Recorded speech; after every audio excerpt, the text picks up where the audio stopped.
नमस्कार दोस्तों, स्वागत है आपका हमारे यूट्यूब चैनल अनिल कुमार गौतम में। दोस्तों, आज हम लोग पढ़ेंगे सजातीय श्रेणी क्या है। सजातीय श्रेणी समान संरचनाओं और समान रासायनिक गुणधर्मों वाले कार्बनिक यौगिकों का एक समूह है जिसमें क्रमागत यौगिक CH2 समूह का अंतर पाया जाता है।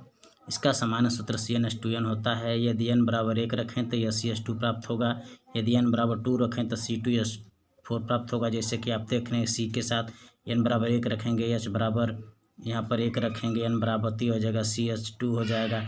इसी तरह से n बराबर 2, n बराबर 3, n बराबर 4, n बराबर 5 रखेंगे तो इस तरह से क्रम से एक एक यौगिक बनता जाएगा। और इन सभी यौगिकों में अगर क्रम से हम देखें, क्रमागत संख्याओं के रूप में देखें तो यह CH2 का अंतर हमें देखने को मिलेगा। इस तरह से इन सभी यौगिकों में CH2 इकाई का अंतर पाया जाता है। सजातीय श्रेणी के लक्षण विलक्षण क्या होता है।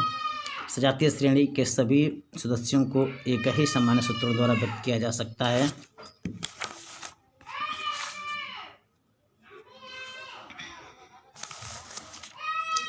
कोई दो लगे हुए क्रमागत समजात अपने अणुसूत्र में एक कार्बन परमाणु और 2 हाइड्रोजन परमाणु द्वारा भिन्न होता है।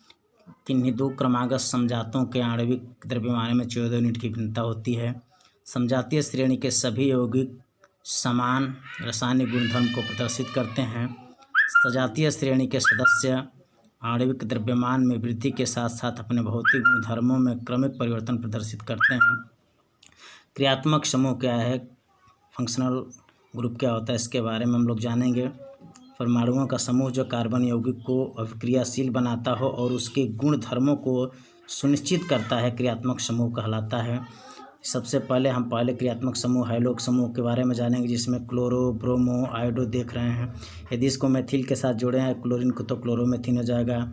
यदि इस ब्रोमीन को मेथिल के साथ जोड़ेंगे तो ब्रोमोमेथेन हो जाएगा। यह आयोडोमेथेन हो जाएगा। एल्कोहल समूह जिसका क्रियात्मक समूह OH होता है, इसके अनुलग्नक आल जुड़ता है। जैसे CH3OH में जोड़ें, CH3 मेथिल के साथ जोड़ते हैं, मेथिल अल्कोहल हो जाएगा। एथिल के साथ जोड़ें तो एथिल अल्कोहल हो जाएगा।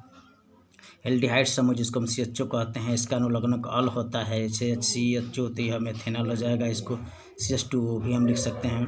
कीटोनिक समूह होता है CO जिसका अनुलग्नक कोण होता है। यदि हम इसको इसके साथ जोड़ें CH3CO CH3 के साथ, तो आप देख सकते हैं दोस्तों कि इसमें 1 2 3 कार्बन परमाणु 1 2 3, तो यह प्रोप होता है।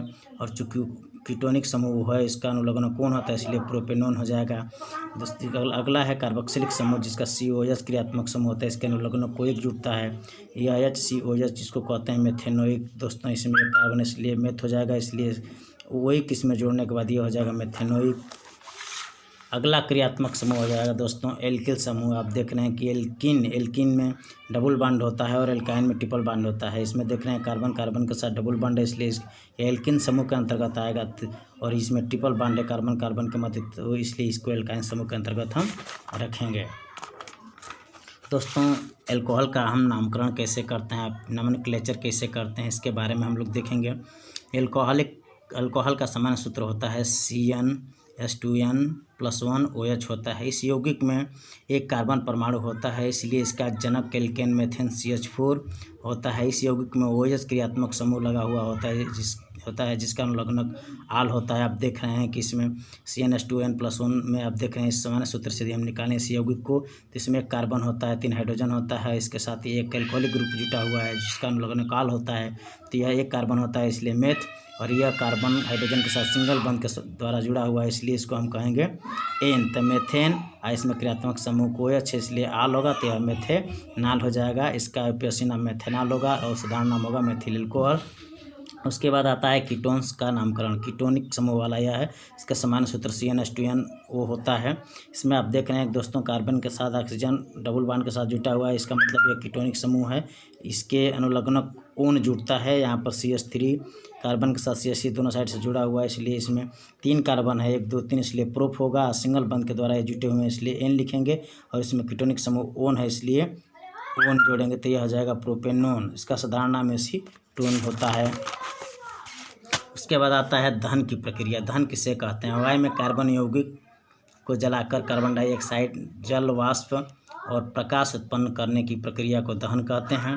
पहला उदाहरण इसमें है, यदि मीथेन को ऑक्सीजन के साथ दहन की क्रिया कराएं तो यह कार्बन डाइऑक्साइड, पानी, ऊष्मा और प्रकाश उत्पन्न करता है। कार्बन के साथ ऑक्सीजन की क्रिया कराएं तो कार्बन डाइऑक्साइड, ऊष्मा और प्रकाश उत्पन्न होता है। यहाँ पर एथिल एल्कोहल के साथ ऑक्सीजन की क्रिया कराएं तो कार्बन डाइऑक्साइड, पानी, ऊष्मा और प्रकाश उत्पन्न होता है। हाइड्रोजनेशन की क्रिया किसे कहते हैं? हाइड्रोजनीकरण क्या होता है? संतृप्त हाइड्रोकार्बन प्राप्त करने के लिए असंतृप्त हाइड्रोकार्बन से हाइड्रोजन का योग हाइड्रोजनीकरण कहलाता है। एस्टरीकरण किसे कहते हैं? ऐसी अभिक्रिया जिसमें कार्बोक्सिलिक अम्ल एल्कोहल के साथ संयुक्त होकर एस्टर बनाता है, वो एस्टरीकरण क्रिया कहलाती है। इसके बाद आता है दोस्तों एथेनॉल। एथेनॉल का हम भौतिक गुण और रासायनिक गुण पढ़ेंगे। एथेनॉल का सूत्र होता है C2H5OH। इसका संरचना CH3CH2OH होता है। एथेनॉल का भौतिक गुण में हम देखेंगे, एथेनॉल यह इसका OPSC नाम है और इसका सामान्य नाम होता है एथिल एल्कोहल। यह एक रंगहीन ज्वलनशील द्रव है। इसका क्वथनांक 78.1 डिग्री सेल्सियस तथा अपेक्षिक घनत्व 0.789 होता है। एथेनॉल उदासीन यौगिक होता है। एथेनॉल के रासायनिक गुण, दहन के रूप में एथेनॉल का उपयोग करते हैं तथा एथेनॉल अत्यधिक ज्वलनशील द्रव पदार्थ होता है। यह आसानी से आग पकड़ लेता है और जलने लगता है। इसे ईंधन के रूप में भी उपयोग किया जाता है। C2H5OH जैसा आप देख रहे हैं कि एथिल एल्कोहल है, इसके साथ ऑक्सीजन की क्रिया कराएं हम जब दहन की क्रिया कराते हैं तो यह कार्बन डाइऑक्साइड, पानी और ऊष्मा और प्रकाश भी उत्पन्न करता है। एथेनॉल में उपचयन की प्रक्रिया, जब एथेनॉल को क्षारीय पोटेशियम परमैंगनेट विलयन के साथ गर्म करते हैं दोस्तों तो यह एथेनोइक अम्ल में उपचयित हो जाता है।